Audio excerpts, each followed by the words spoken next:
I'd like to talk about two concepts in memory. Let's start with something called the stack. This is the stack.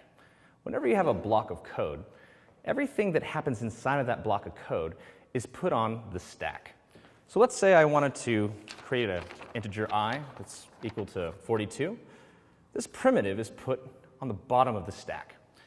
Let's say I then call into another method, and in that method it wants to deal with something. Well, here's another primitive, this Boolean.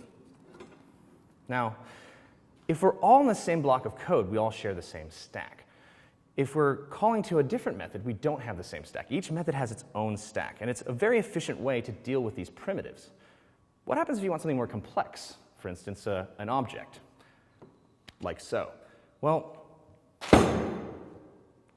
stack isn't really good for objects. They're too big. They're too complex. Stack is designed for dealing with primitives. So then how do I actually deal with an object on a stack? Well, let's say I have object, my object. I can put a pointer on the stack. Technically, that's still a primitive. But I'm going to need to deal with a different type of structure of memory in order to actually use that at all. So that little guy is going to point to this object I'm going to describe right now. Just write object on this card. And think of this little section of memory as being a part of something else.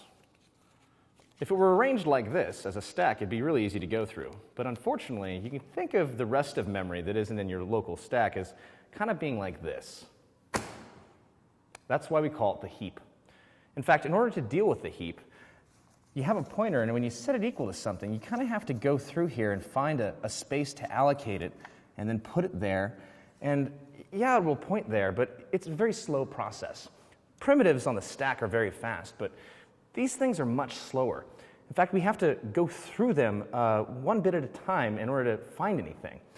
So again, this concept of a stack is incredibly fast. When my method is done, I can just take the stack and have a new one. However, the heap works a little differently, right? We were talking about garbage collection. Now, what garbage collection does is it has to actually go through the heap and find things that no longer have a reference anymore. And it's the one that decides whether or not that memory can be freed and allocated for something different. So with these two concepts in mind of stack and heap, heap and stack, you can put most of your efficient code locally in a block and use the stack to your advantage.